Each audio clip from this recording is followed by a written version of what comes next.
Pessoal, sejam bem-vindos à videoaula do IFB. Aqui é o professor Henrique Costa. O nosso assunto de hoje é mercado de capitais. Acho que vamos tratar aqui de três assuntos distintos. Falando propriamente do mercado de securitização, que é o mercado de capitais não organizado, do mercado de ações, vamos detalhar um pouco mais o mercado de ações, que é um assunto só do CPA 20, um detalhamento maior do mercado de ações, que é o mercado de capitais organizado, e vamos falar do mercado de derivativos. Um assunto importante e, na minha avaliação, bastante interessante, pois abre tanto para o aluno de CPA 20 quanto do CEA um leque de opções de aplicações financeiras muito maior do que o que a gente conhece no banco ou até mesmo o que a gente viu lá no capítulo de produtos financeiros. Então, começando aqui, os produtos do mercado de securitização, uma subdivisão aí do mercado de capitais. O primeiro deles é o CRI, Certificado de Recebíveis Imobiliários. O que você está comprando quando você compra o CRI? Você está comprando um imóvel.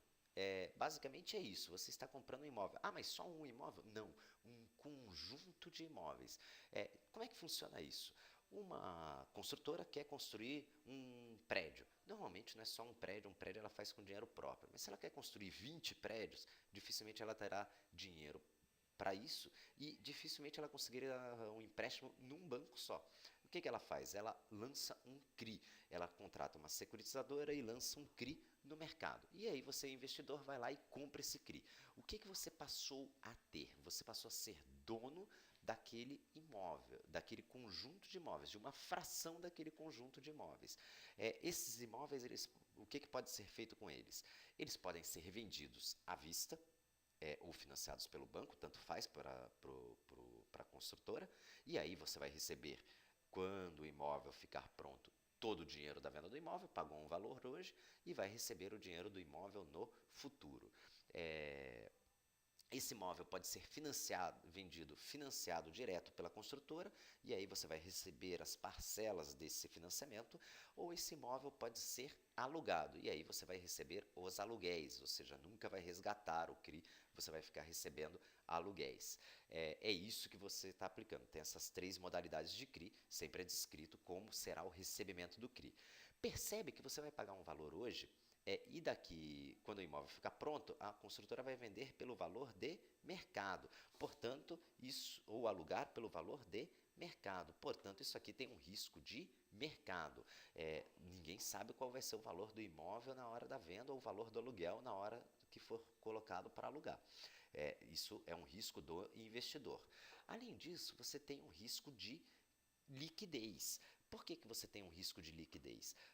Porque você compra esse CRI e você só vai receber o dinheiro de volta quando o imóvel ficar pronto. E até lá, o que eu posso fazer? Você pode vender esse CRI para um outro investidor no mercado de bolsa ou no mercado de balcão, organizado ou não organizado. Só que vai ter que achar um comprador. E a dificuldade de achar um comprador é que os CRIs só podem aplicar em CRI investidor qualificado e a aplicação mínima é de R$300 mil. Já existiram alguns CRIs com um valor menor, que eram CRIs incentivados, mas o valor é de R$300 mil.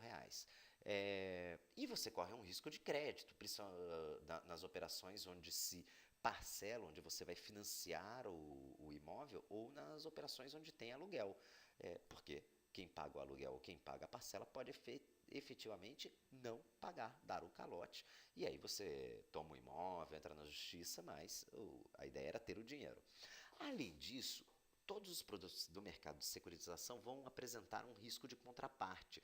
Neste caso do CRI, o risco de contraparte, lógico, tem um risco grande da própria construtora falir, deixar de existir, não entregar a obra, e um mais comum que é o atraso na entrega da obra. Então, quando se lança um CRI, se coloca lá, a entrega prevista é para fevereiro de 2030, e chega em fevereiro de 2030 e a obra não terminou, atrasou, e aí você vai demorar mais tempo para receber.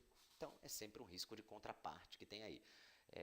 Qual é a vantagem disso aqui? Isso aqui você está fazendo uma aplicação em imóveis. Poxa, mas por que eu não aplico com 300 mil? Eu aplico no imóvel direto?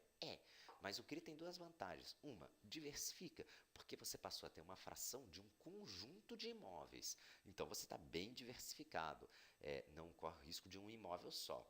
Lembra que se você comprou um imóvel, alugou aquele imóvel e o inquilino não te pagou, você perdeu tudo. E aqui não. Como você tem um conjunto de imóveis, se um inquilino não te pagar, você perdeu uma fração, não perdeu tudo. Então diversificou. A segunda vantagem do CRI é que ele é isento de imposto de renda.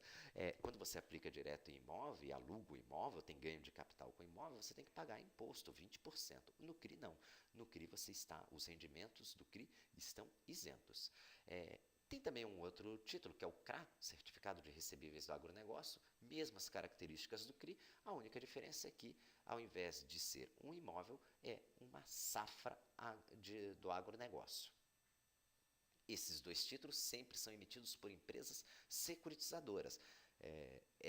A construtora ou o produtor rural vai contratar uma securitizadora para fazer a emissão, que pode ser num balcão não organizado ou no balcão organizado.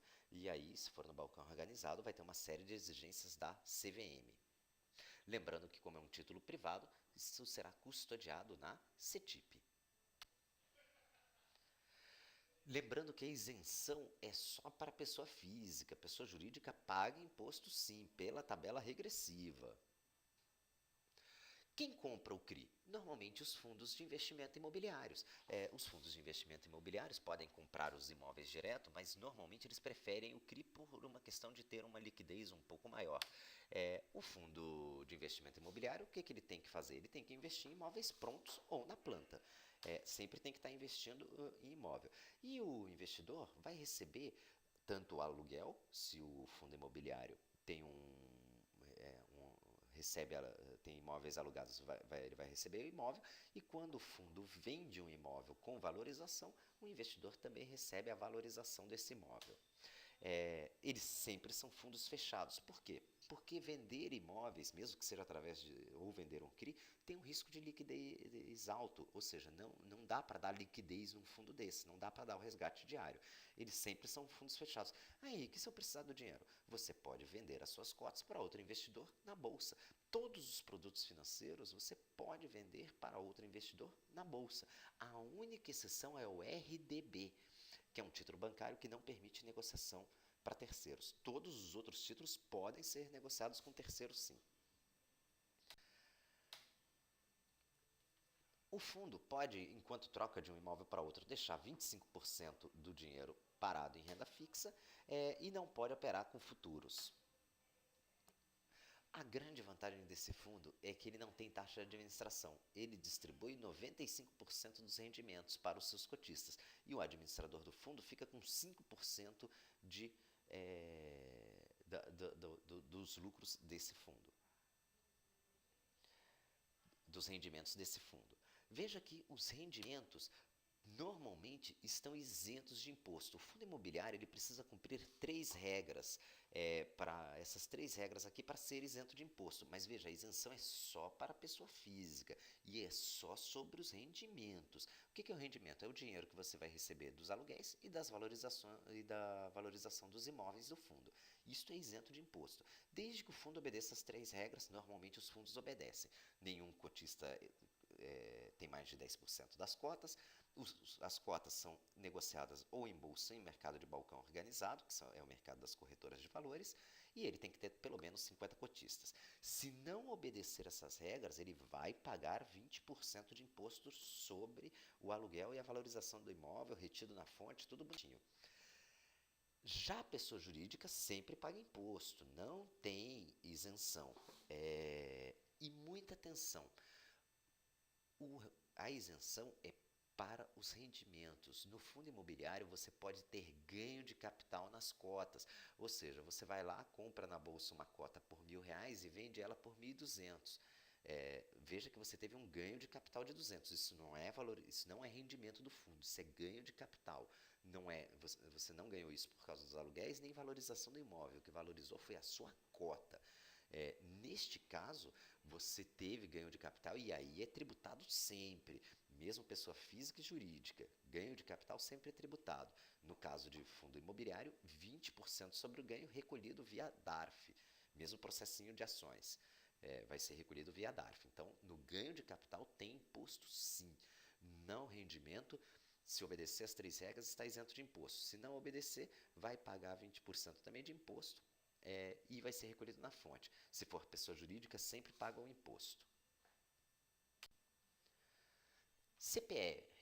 A CPR é a Cédula de Produto Rural. Isso teve um período que teve bastante, numa época que a CVM ainda não regulava esse tipo de operação. Basicamente, você está alugando uma commodity agrícola. Normalmente é feito com animais, com pecuária, boi, galinha, peixe. É mais complicado fazer isso com produtos agrícolas, apesar de existir. Com eucalipto, palmito, essas coisas existem algumas CPRs. Quem que emite a CPR? A CPR quem emite é o produtor rural, direto. O produtor rural, o que ele faz? Ele quer comprar um boi. Ele pode pegar o dinheiro dele e comprar o boi, mas ele pode fazer o seguinte, ele vende para você, investidor, uma CPR, que tem um valor, normalmente no mercado, o valor de 2 bois. Só que você tem direito só a um. O que ele faz? Ele pega o dinheiro, compra um boi para ele e um boi para você. Aí ele vai engordar esse boi para você. Na fazenda dele, tudo bonitinho. Quando o boi estiver gordo, ele vende o boi para você e te entrega o dinheiro. Só que ele engordou 2 bois, né? Então ele ganhou um para ele e um para você. Então, normalmente é emitido para o produtor rural.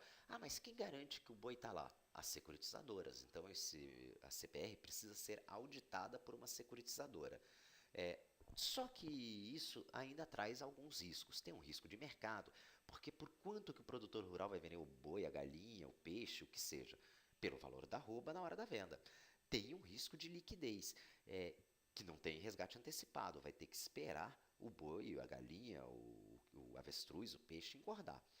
Você pode vender a CPR na bolsa. O problema vai ser achar comprador. E tem um risco de contraparte. Qual é o risco de contraparte? As CPRs elas podem ser emitidas financeiras ou não financeiras. Se ela for financeira, esse risco de contraparte é baixo, porque obrigatoriamente o produtor rural vai te entregar em dinheiro, mas ela pode ser do tipo não financeira e aí o resgate pode ser feito em produto, ou seja, o produtor rural te entrega o boi. Com boi, isso não tem grande problema, porque boi sempre tem mercado. Pode ser que o valor da arroba no mercado esteja baixo porque está com muito boi, mas sempre tem boi. O problema é quando aparece CPR de avestruz, CPR de tambaqui, CPR de coisas que não são commodities internacionais. Aí o produtor rural pode não conseguir revender o seu bicho e ele te entrega um bicho. E isso é um risco de contraparte. Ninguém estava esperando receber em produto, se esperava receber em dinheiro. Esse é o risco. Basicamente, o que você está fazendo aí é alugando um pedaço de terra. Você está alugando um boi, né? O produtor rural vai cuidar do boi inteiro, da galinha inteira, até engordar, vai vender, vai fazer tudo para você. E você vai receber os rendimentos. Em troca, você financiou, você deu um boi, uma galinha, o que seja, para ele de graça.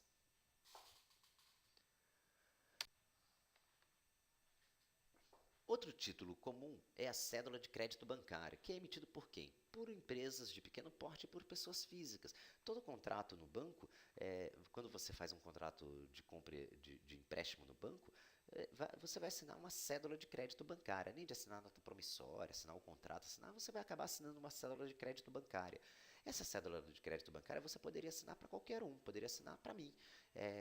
Só que é difícil você negociar isso assim livre no mercado. Normalmente você acaba negociando isso com um banco. E aí o banco, o que ele pode fazer? Ele pode endossar essa cédula de crédito bancário e vender para um terceiro, que pode ser qualquer investidor.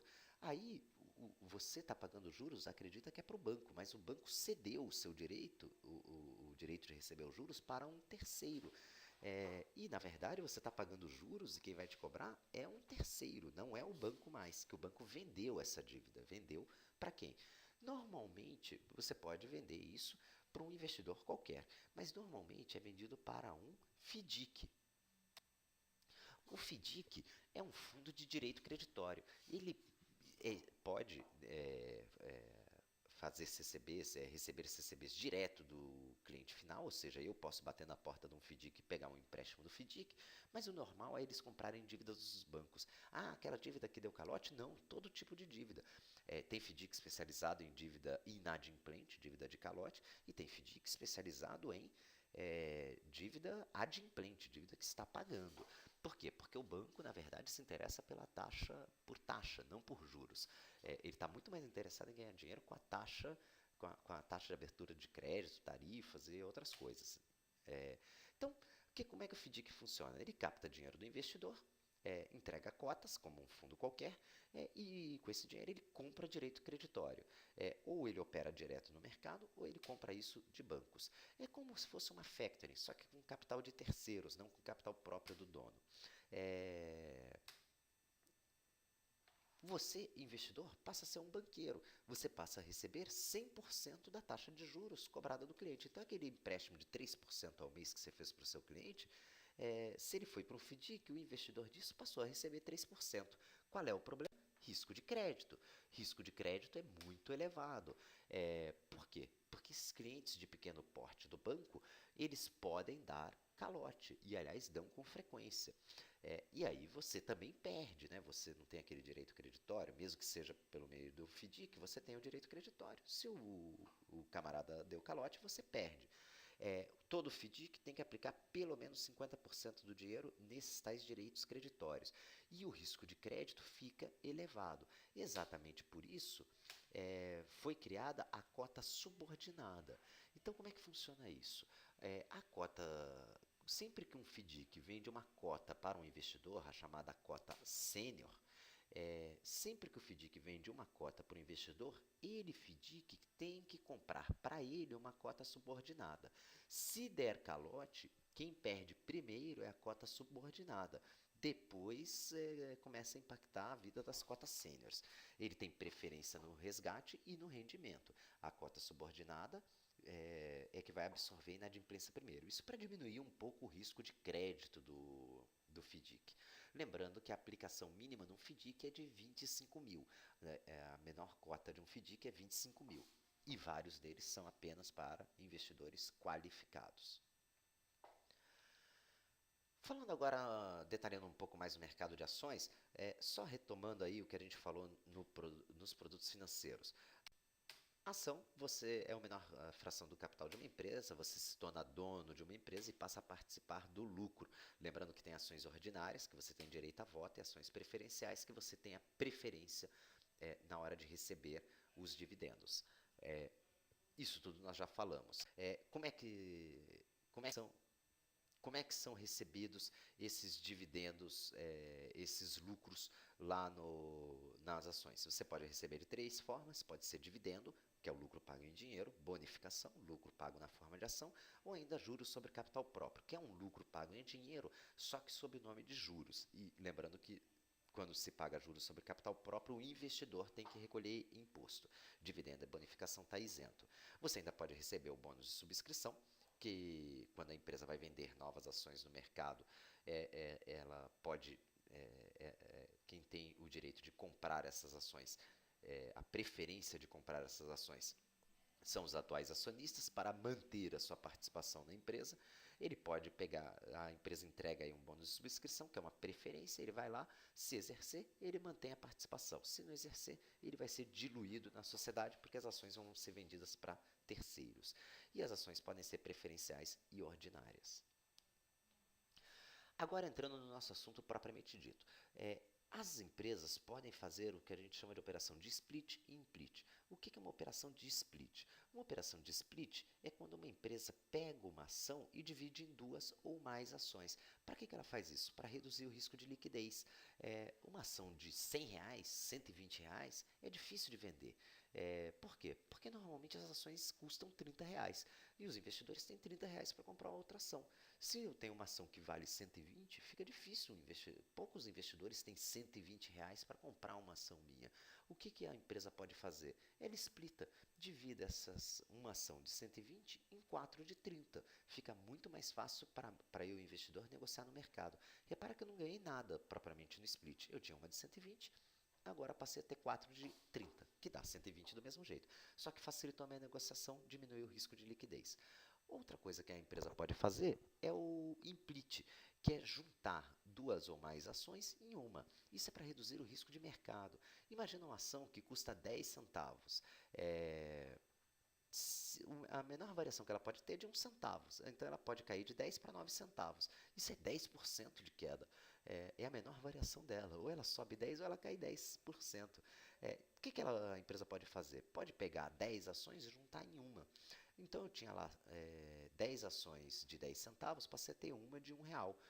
Uma de R$ 1 é mais fácil, porque se cair de 1 para 99 centavos, é só 1% de queda. Ficou mais razoável. Percebe que reduziu a volatilidade, o risco de mercado.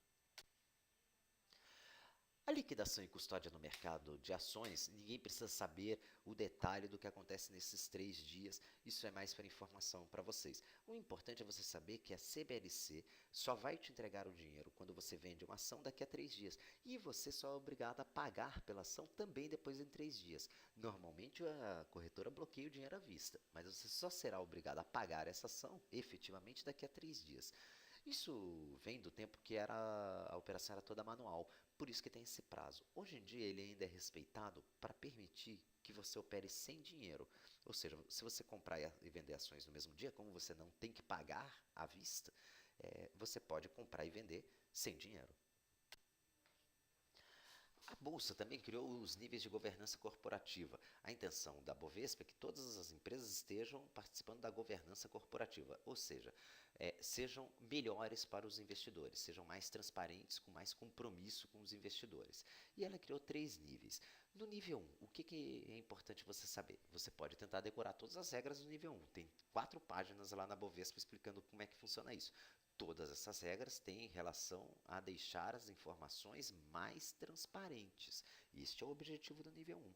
Então, as demonstrações são mais completas. A lei exige só balanço, publicação só de balanço e demonstração de resultados.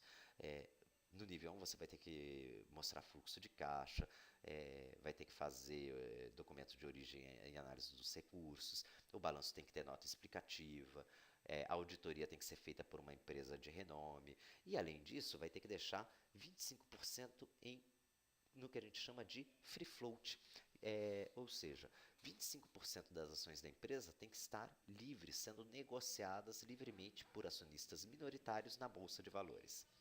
O nível 2 é todo relacionado com maior compromisso com os minoritários, ou seja, se dá direito aos minoritários acima da lei. Tudo está relacionado com compromisso com os minoritários. De novo, você pode ler as 4 páginas que falam sobre isso, ou entender que o conceito é que o nível 2 dá compromisso com os minoritários. Para estar no nível 2, a empresa tem que cumprir todas as exigências do nível 1, mais as do nível 2. Que tipo de compromisso com o minoritário? Por exemplo, o conselho de administração vai ter que ter pelo menos 5 membros, e 20% desses membros têm que ser independentes, ou seja, eleito pelos minoritários. Os minoritários não conseguiriam eleger nenhum membro do conselho de administração, eles não têm metade dos votos, mas a empresa, no nível 2, permite que os minoritários elejam pelo menos 20% dos conselheiros. E esse conselho tem no mínimo 5. Vai ser dado tag along para todas as ações, 100% do valor para ações ordinárias, 80% para ações preferenciais. Já falamos do tag along lá no capítulo de compliance. E vai se divulgar as demonstrações financeiras em padrões internacionais.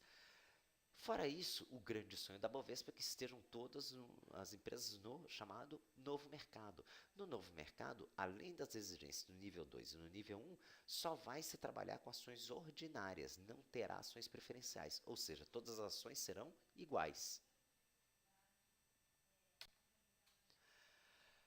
Quando uma empresa brasileira quer vender ações nos Estados Unidos, ela não vai vender a ação propriamente dita, ela vai vender um recibo da ação. Por quê? Porque a empresa no Brasil, as ações têm que estar no Brasil. Então ela vai vender um recibo da ação. Da mesma forma que uma empresa francesa, se quiser vender as ações nos Estados Unidos, também não vai vender ações, vai vender um recibo das ações, porque as ações têm que efetivamente estar na França. Esses recibos são chamados, da Bolsa Americana, são chamados de ADRs. Quando uma empresa não americana quer vender ações nos Estados Unidos, vai emitir um ADR. No caso de uma ADR de uma empresa brasileira, as ações, a empresa terá que comprar as ações na Bolsa do Brasil, depositar num banco custodiante, que no Brasil atualmente é o Banco Itaú, e emitir essas ADRs lá. O americano que comprou essa ADR terá todo o direito de pegar esse ADR, vir ao Brasil, trocar por uma ação e fazer tudo. Ele vai fazer isso? Não, porque o ADR dá o mesmo direito que uma ação. Você tem direito a participar da assembleia, tem direito a voto, tudo igual.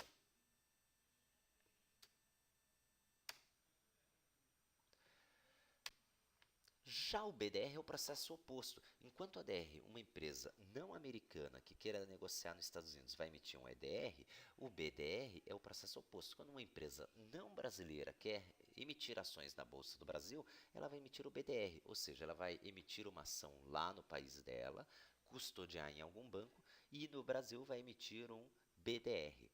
Vai ter que obedecer toda a legislação brasileira, e se obedecer, vai poder negociar tanto em bolsa de valores quanto no mercado de balcão. Muito comum as empresas da América Latina terem BDRs na bolsa brasileira. A análise fundamentalista e grafista. As análises são ferramentas para você chegar à conclusão de qual é o preço justo de uma ação e se vale a pena comprar ou vender uma ação. A maioria dos investidores fica ouvindo falar. Isso é bobagem, você tem que fazer ou análise fundamentalista ou análise grafista. Mas eu vou aprender a fazer isso? Não, de maneira alguma. Você vai aprender só a entender o que o analista falou para você.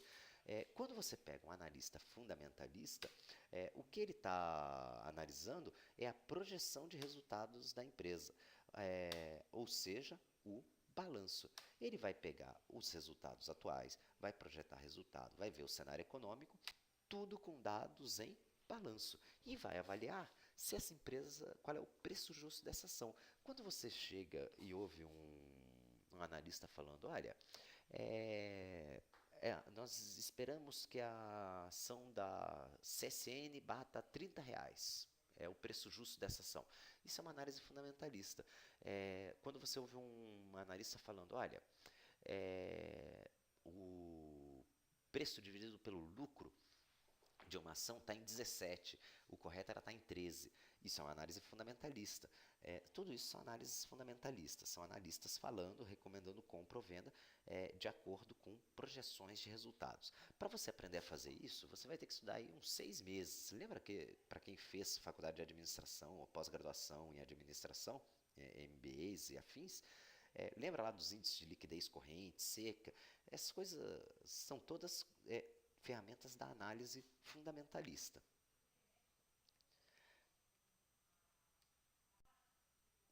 Já a análise técnica ou grafista, ela vai analisar os preços refletidos no mercado, né? Ela vai tentar estabelecer um padrão de comportamento do mercado. Porque se acredita que os preços, o valor da ação, se movem em tendências.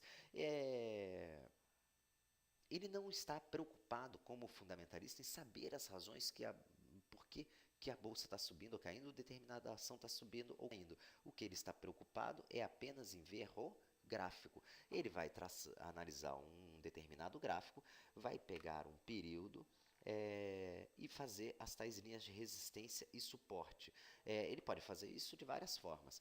Para você fazer análise gráfica, um curso de um dia você aprende a analisar esse gráfico. Obviamente não é simplesmente ficar passando risco no gráfico. Tem técnica, você tem que analisar força relativa, tem uma série de ferramentas estatísticas que você tem que saber utilizar para fazer a análise gráfica. Mas o resultado disso sempre chega assim, num suporte, que nessa análise aqui está dizendo que essa ação da Petrobras tem um suporte de 19,92, ou seja, desse valor não cai, e tem uma resistência de 20,24, ou seja, desse valor não passa. É isso que o analista está me dizendo.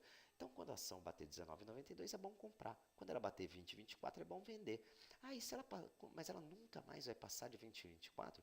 Um dia vai, mas aí a análise acabou. Você tem que fazer uma nova análise quando ela passar. É melhor vender e refazer a análise. Aqui sempre se fala em resistências e suportes. Para operar direto no mercado, você pode fazer isso individualmente, e aí vai pagar todas as taxas de corretagens da Bolsa de Valores e das corretoras, mas você pode fazer isso através de um clube de investimento. O clube de investimento, ele obrigatoriamente tem que aplicar 67% do dinheiro em ações, e ele pode ter de 3 a 50 cotistas. Agora, muita atenção, as cotas do clube de investimento não podem ser vendidas para terceiro, elas têm que ser de pessoas convidadas a participar. E aí, a grande vantagem é que você ganha poder de negociação com as corretoras dos bancos, negocia maiores valores e acaba tendo descontos nas taxas de corretagem. Hoje em dia, os clubes de investimento não estão tão comuns porque as corretoras estão, com o avanço do home broker, das negociações digitais, as operações baixaram muito de preço. Operar direto na bolsa baixou muito de preço. O clube está com menos utilidade. Mas ainda tem aí uma redução de custos razoável quando se opera com um grupo de amigos via clube de investimento. Outra forma que você tem de aplicar direto na bolsa, mas sem precisar se preocupar com o sobe e desce das ações, é aplicar num fundo índice, os chamados ETFs. O mais famoso é esse que está aí na tela, o PIBB. O que o fundo índice faz? Ele pega o dinheiro dos cotistas e compra ações na bolsa, respeitando um determinado índice. Então, o PIBB, por exemplo, acompanha o IBRX 50. Ele vai comprar ações do IBRX 50 e vai acompanhar muito de perto. Pô, mas isso aí o meu banco também faz num fundo de ações indexado dele, um fundo Ibovespa, um fundo IBRX 50. Mas esse fundo tem uma taxa de administração de menos de 1% ao ano. É muito baixo. O PIBB é considerado o fundo mais barato do mundo, com uma taxa de 0,3%. É muito barato mesmo. Tem outros, tem o BOVA, todos estão no edital. Nunca pede. Se pedir algum, vai falar do fundo índice. Qual é a diferença desse fundo para um fundo normal? Primeiro, você pode converter as cotas desse fundo em ações. Ao invés de resgatar em dinheiro, você pode resgatar em ações. Não existe resgate em dinheiro. E as cotas são negociadas na bolsa, é um fundo fechado, então se você quiser o dinheiro, você vai ter que vender as cotas na bolsa. Ah, então tem risco de liquidez? Não tem, porque se não tiver comprador, a bolsa garante a recompra pelo preço de mercado, pelo valor justo. Na prova de CPA 20, vocês vão encontrar mais ou menos umas 4 questões, podendo chegar até 5 questões sobre derivativos. Já na prova do CEA, este assunto especificamente vão ser apenas umas duas questões. Só que vocês vão ver ainda um capítulo sobre a estratégia com derivativos. Então, precisa conhecer os contratos para você conseguir entender como funcionam as estratégias.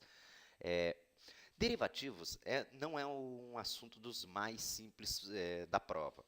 É um assunto que é muito pouco usual no dia a dia de uma agência bancária, mesmo para investidores de alta renda, até para investidores do private.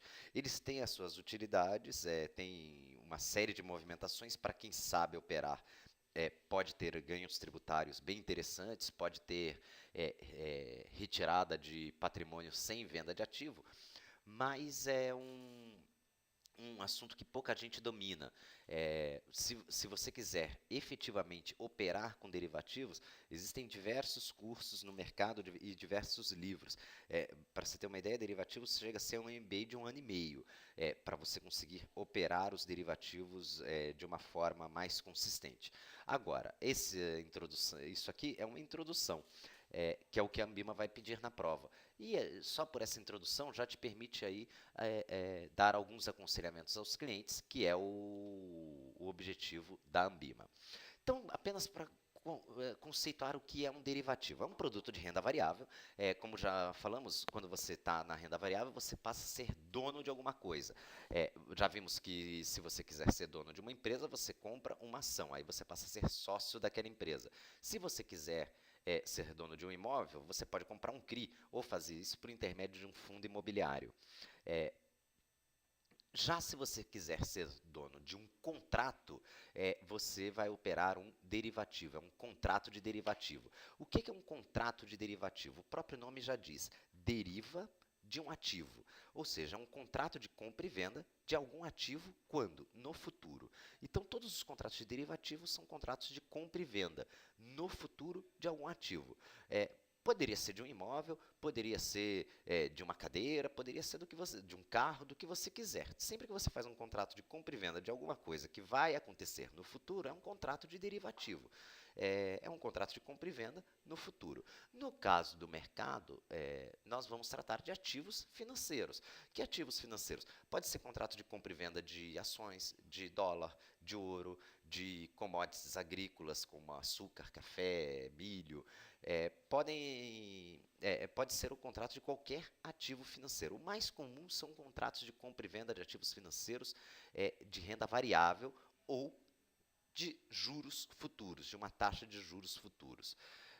São negociados na BMF Bovespa, normalmente, no mercado secundário, podendo também ser negociado no balcão, apesar desse tipo de operação não ser comum. E existem 4 tipos de contrato: o termo, futuro, swap e opção. Termo e futuro são praticamente a mesma coisa. Daqui a pouco eu vou detalhar um pouco mais sobre o que é cada um deles. Mas é um contrato de compra e venda de um ativo financeiro, onde as duas partes têm a obrigação de comprar e vender. O swap é um contrato de troca de 2 ativos financeiros. E a opção é um contrato onde um dos lados tem um direito e outro do lado tem a obrigação ou de comprar ou de vender. São os 4 tipos de contrato. A tributação de derivativo, ela segue exatamente a mesma regra de ações. Só um cuidado, não tem a isenção para R$20.000. Derivativo sempre paga imposto independente da movimentação. Exceto se o derivativo simular uma renda fixa. É possível, utilizando os contratos de derivativo, principalmente swap e opções, você simular uma operação de renda fixa. Aí você tem que pagar a tributação de renda fixa.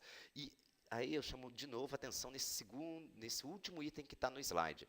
Na swap, quase todas as operações simulam renda fixa, portanto, serão tributadas como renda fixa, não como renda variável.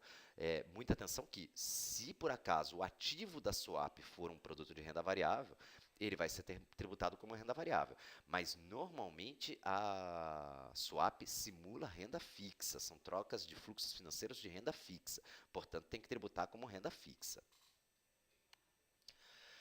Começando aqui no primeiro contrato, o mais antigo de todos, o mercado a termo. O mercado a termo é um contrato de compra e venda onde ambos têm a obrigação de comprar e vender alguma coisa no futuro. Então veja aqui o exemplo. Tem uma pessoa aqui que deseja comprar milhos, uma safra de milhos no futuro. E tem um agricultor que deseja vender essa safra de milhos no futuro. Esses milhos ainda serão plantados, serão colhidos, serão entregues, mas as duas partes, tanto o comprador quanto o vendedor, desejam já fazer o contrato. Eles já determinam uma data, já determinam um preço, um local de entrega, eles vão determinando tudo do jeito que eles querem. Então, eles negociaram aqui o contrato por R$527.231. Esse cidadão aqui vai entregar os seus milhos, que é o milho do cidadão, o milho do Zé, para esse cidadão aqui por R$527.231. E lá no futuro, esse cidadão aqui vai pagar os R$527.231 para esse cidadão aqui. Isso é o contrato a termo. Que milho que é? É o milho do Zé. Onde vai ser entregue? Onde esse cara quiser. Qual é o preço? O preço é assim todo quebrado. Repara que o contrato a termo não tem padrão. Ele é um contrato que vai, primeiro, ter um risco de contraparte. Vamos supor que lá em abril, essa safra não vingou. Esse negócio não será finalizado. O comprador pode até processar, tem garantia de warranty, tem uma série de coisas, mas o contrato não será concretizado. E o investidor queria efetivamente os milhos, ele não queria a garantia dos milhos. Já esse camarada aqui também tem um risco desse camarada aqui não pagar. chegar em abril, não pagar, não querer pagar. é, por isso, normalmente, no contrato a termo é exigido garantia, tanto desse lado, uma garantia de pagamento, um bem bloqueado, um imóvel ou até uma aplicação financeira, e desse camarada aqui é exigido uma garantia da safra, que normalmente são as tais warrants. Por ele não ter padrão, ele é entregue em qualquer lugar, por um preço qualquer, é um milho qualquer, ele é muito difícil de ser renegociado, ou seja, nem o comprador nem o vendedor conseguem negociar esse contrato no mercado secundário, porque ele não tem padrão, ele tem um risco de liquidez muito alto, basicamente ele só vai ter serventia no final. Para isso, foi criado o mercado de futuros lá na BMF. O mercado de futuros padronizou o contrato. Ele padronizou a quantidade, padronizou o peso, o vencimento e o local de entrega. E, além disso, ele tem uma ferramenta chamada ajuste diário para minimizar o risco de contraparte, ou seja, o risco de um desses lados não honrar o contrato. Repara que agora o contrato está em 500 mil por tantas sacas. O milho não é um milho qualquer, é um milho tipo tal.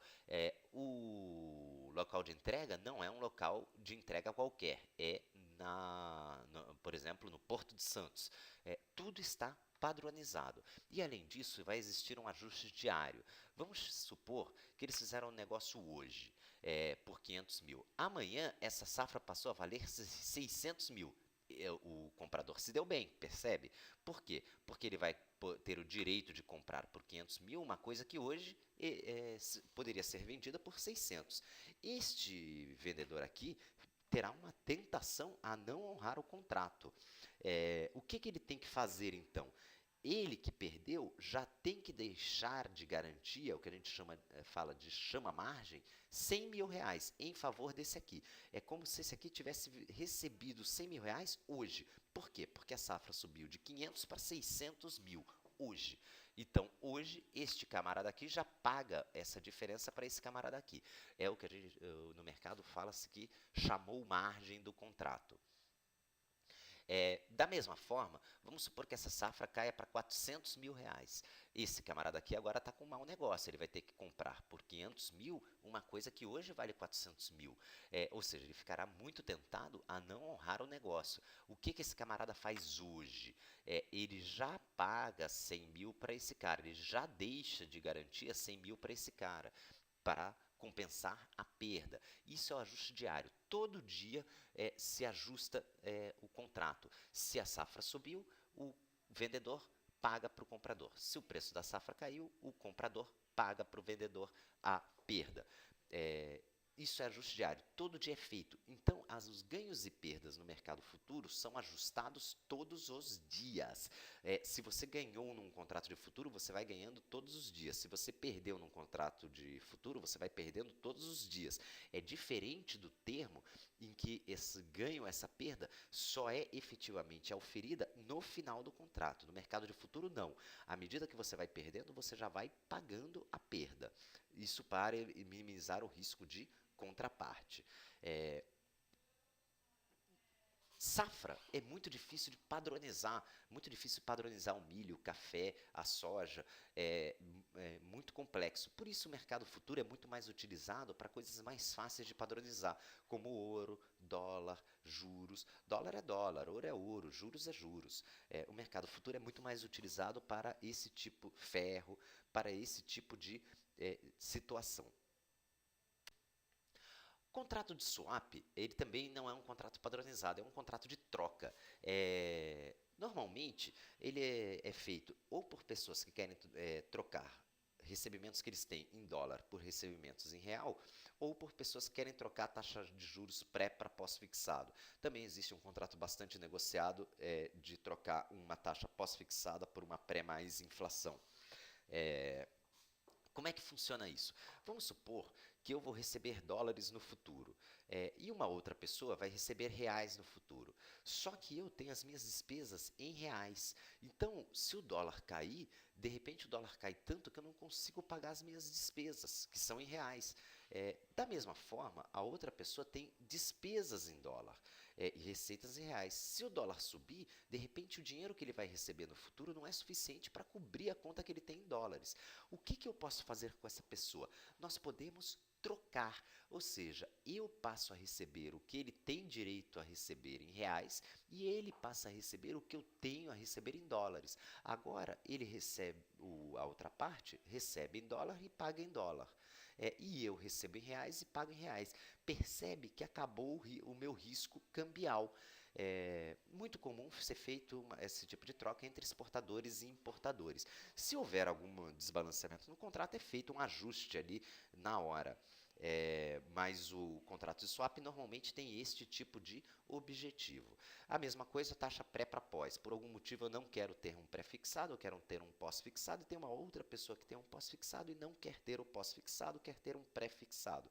Nós podemos fazer um contrato de troca. Se houver algum desequilíbrio na operação, é feito um pagamento no ato do contrato. Simplesmente é isso, é um contrato de troca entre dois fluxos. As questões de swap normalmente vêm ligadas com questões de tributação. Percebe que tudo que eu falei até agora, dólar, juros, são tudo produto de renda fixa. Como são produtos de renda fixa, tributam como renda fixa. Quando? No vencimento no contrato. Só que aí é pago via DARF, né? Porque não tem recolhimento na fonte no mercado de bolsa de valores, no mercado de derivativos.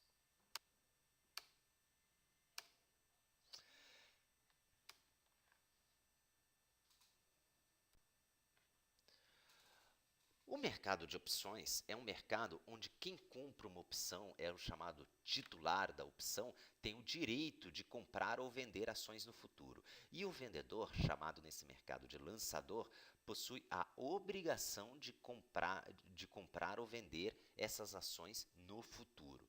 Existem opções de compra e opções de venda. Numa opção de compra, o titular da opção de compra está adquirindo um direito, que é o exemplo que nós estamos vendo aqui. Veja esse exemplo. Ações da Petrobras cotadas a R$ 24. Vencendo quando? No dia 16 de janeiro. Essa é a data do vencimento e este é o ativo objeto. Petrobras, no dia 16 de janeiro. Há um determinado strike, que aqui é R$ 23,66. Vamos arredondar para 24. Então, preço de exercício de R$ 24.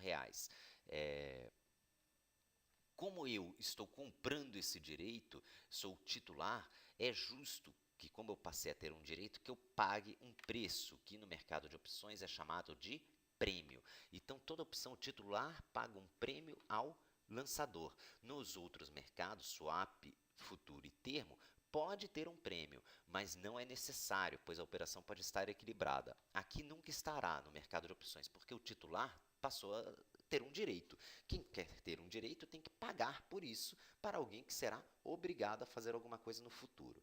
Então, o que esse contrato aqui está dizendo? Que eu terei o direito, eu que comprei, eu que sou o titular disso, terei o direito de comprar ações da Petrobras no dia 16 de janeiro por R$ 24. É isso que eu tenho direito. Se chegou lá no dia, paguei 61 centavos por isso. Se chegar lá no dia 16 de janeiro e o preço da Petrobras no mercado estiver R$ 30, eu vou usar o meu direito de comprar as ações por 24. É óbvio, porque eu posso comprar por 24 e vender no mesmo dia por 30. Eu vou exercer o direito.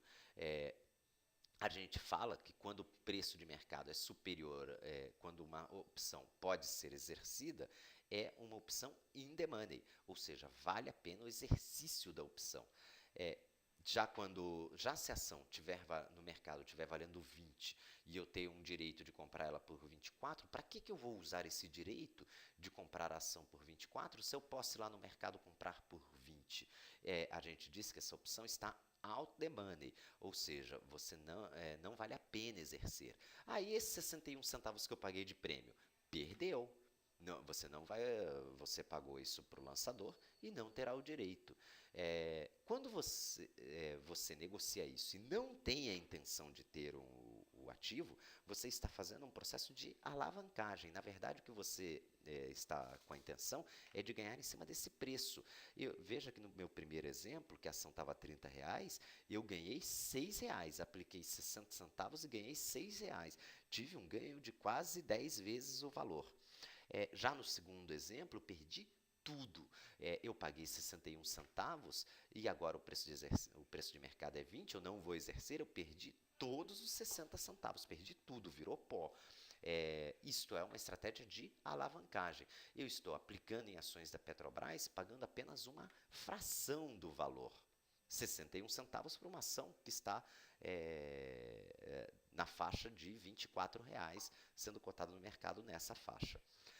Da mesma forma, uma opção de venda. Vamos agora inverter e imaginar que isso é uma opção de venda. O que eu estou fazendo quando está uma opção de venda? Eu que sou o titular, comprei o direito de vender as ações. Eu que sou o vendedor, vendi uma obrigação de comprar essas ações. É uma opção de venda, uma put. Por quanto? R$ 24, quando no dia 16 de janeiro, e o prêmio foi pago 60 centavos. Se a ação estiver valendo no mercado R$ 20, eu, titular, irei exercer o meu direito de vender as ações por 24. Lógico, porque eu vendo elas por 24, se eu for no mercado eu vendo por 20. Da mesma forma, se a ação subir e for para R$ 30, para que eu vou usar o meu direito de vender ela por 24 se eu posso vender ela no mercado a 30? Ah, Henrique, e o prêmio? O prêmio você perdeu. Essa é uma estratégia que pode ser alavancada caso você esteja querendo ganhar nesse prêmio, mas porque veja bem que lá no vencimento nada me impede de comprar as ações no mercado por 20 e exercer o meu direito por 24 e eu ganhar R$ 4 nessa operação, mas eu posso utilizar isso para hedge, para proteção. Por algum motivo, eu não posso vender as ações da Petrobras por menos de R$ 24. Então, eu compro um direito hoje, pago 60 centavos por isso, de vender essas ações no mínimo por R$ 24. Se no mercado estiver mais alto, eu não uso o direito, paciência. Se o mercado tiver com uma cotação mais baixa, eu exerço o meu direito de comprar essas ações por R$ 24. Fiz um hedge, fiz uma proteção, garanti um preço mínimo. Na opção, quando é uma opção de venda, o titular garante um preço mínimo. E quando é uma opção de compra, uma call, o titular garante um preço máximo. Ele recebe um dinheiro hoje e garante um preço máximo.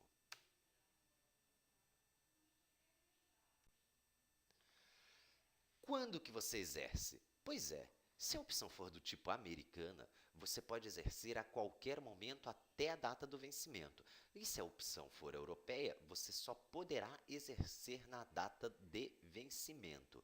No Brasil, as calls, as opções de compra, são do tipo americana. E as puts, as opções de venda, são do tipo europeia. Aí apenas então um resumo do que falamos até agora. Quem compra uma call, quem compra uma opção de compra, paga o prêmio e passa a ter o direito de comprar. Ele está numa expectativa de alta. O lançador vende a opção, recebe esse prêmio e ele passou a ter a obrigação de vender a ação. Ele está numa expectativa de queda. Da mesma forma, quem vende na opção de venda, na put, o titular, quem comprou a opção de venda, pagou um prêmio e passou a ter o direito de vender. Ele está numa expectativa que o mercado caia ou está se protegendo da queda do mercado. E o lançador vendeu a opção, ele recebeu esse prêmio, ou seja, recebeu um dinheiro à vista, mas ele passou a ter a obrigação de comprar uma determinada quantidade de ações no futuro. E ele está numa expectativa de alta. Repare que todos esses contratos podem ser negociados depois no mercado secundário. Não é porque eu sou o titular, porque eu comprei uma opção, que eu sou obrigado a ficar com ela até o vencimento e a exercê-la. Eu posso perfeitamente vender para um terceiro, lá na Bolsa de Valores. Legal. Esses gráficos costumam cair na prova. Agora tem sido menos comum, mas caíram bastante em algumas provas passadas e eventualmente ainda reaparecem. Lembra que quem comprou uma call está numa expectativa de alta, ou seja, ele perde o prêmio todo até o preço de exercício e depois ele começa a ganhar. Quem vendeu uma call, ele ganha o prêmio todo até o preço de exercício, depois ele começa a perder, ele está numa expectativa de queda. Quem comprou uma put tem um ganho muito alto, quanto menor é o preço da ação, mais ele ganha. E aí ele vai perdendo o ganho até que no strike ele perde o prêmio inteiro. E quem vendeu uma put tem uma perda aqui alta quando o preço da ação cai muito, e à medida que o preço da ação vai subindo, ele vai ganhando, até que chega num determinado no determinado strike. E aí, a partir daí, o vendedor da put ganha todo o prêmio. Repara que são as expectativas. Esses gráficos de vez em quando aparecem. Vocês vão ver questões sobre isso. Os gráficos de se comprou uma call, se vendeu uma call, se vendeu uma put ou se comprou uma put. O importante é você conseguir desenhar o gráfico, né? O gráfico sempre vem nesse formato. No eixo vertical é o lucro e no eixo horizontal é o preço de mercado da ação. Na opção de compra, à medida que o preço, a partir do strike, o lucro começa, para de ter prejuízo e começa a ter lucro. Antes do strike, o prejuízo é de todo o prêmio. E aí, todos os outros gráficos seguem a mesma lógica. É uma questão complexa na prova. Para você que vê o nosso curso, você